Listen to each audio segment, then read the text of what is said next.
আসসালামু আলাইকুম। আজকে আমি আপনাদের খুবই মজাদার তেলাপিয়া মাছের ফ্রাই করে দেখাবো। আমি আজকে গ্যাসের চুলায় তৈরি করে দেখাবো, যাতে সবাই বাসায় সহজে তৈরি করতে পারে। চলুন শুরু করা যাক। ঘরে থাকা কিছু উপকরণ দিয়ে ফিশ ফ্রাই করব। প্রথমে আমি দেখাই আপনাদের এলাচ, জিরা, সরিষা, দারচিনি, লবঙ্গ, আস্ত ধনে, আদা বাটা, রসুন বাটা, পেঁয়াজ বাটা। এই উপকরণ আপনারা বাসায় ব্লেন্ডার বা পাটায় করতে পারেন। পাটায় করলে সেক্ষেত্রে মশলাগুলো মিশ হয়, ব্লেন্ডারে আস্তে আস্তে থাকার সম্ভাবনা থাকে বেশি। এগুলো সব উপকরণ আমি পাটায় বেটে নিছি। আপনাদের যেটা সুবিধা হয় আপনারা সেটা করবেন। এই মশলা বাটার ভিতর লবণ, হলুদের গুঁড়া, মরিচের গুঁড়া অ্যাড করছি। আমি একটি বড় সাইজের তেলাপিয়া মাছ নিয়েছি। তেলাপিয়া মাছটাকে ভালো করে পরিষ্কার করছি, যাতে কোনো ময়লা না থাকে। মাছটাকে আমি বটি দিয়ে কাঁচ করে কেটে নিয়েছি। এখন আমি মশলাগুলো ভালো করে মাখাবো। মশলাগুলো মাছের ফাঁকে ফাঁকে দিয়ে দেব। মশলাগুলো আমাদের মাছে মাখানো শেষ।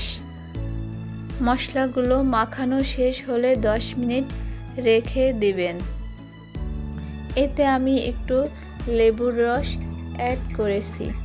আসলে মাছ ফ্রাইটা রান্নার থেকে বাচ্চারা বেশি পছন্দ করে। আমরা মাছটা সরিষার তেল দিয়ে ফ্রাই করব। আপনারা সয়াবিন তেল দিয়েও করতে পারেন বা অলিভ তেল দিয়েও করতে পারেন।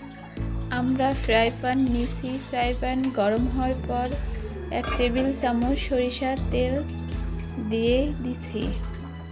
তেলটা ভালোভাবে ফ্রাই প্যানে লাগাতে হবে।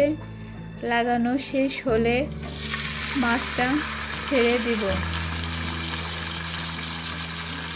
মাছটা আমরা হালকা জালে ভাজবো, যাতে নিচে না লাগে। মাছটা যত আস্তে চুলোর আঁচটা কমিয়ে দীর্ঘ সময় নিয়ে মাছটা আমাদের ভাজতে হবে। চুলার আঁচটা বাড়ানো থাকলে মশলা পুড়ে যাওয়ার সম্ভাবনা থাকে। সেক্ষেত্রে ফ্রাইটা ভালো লাগবে না, মশলা পুড়ে গেলে। আমাদের এক সাইড হয়েই গেছে। উল্টিয়ে এভাবে আস্তে আস্তে উল্টিয়ে পাল্টিয়ে ভাজতে থাকবো।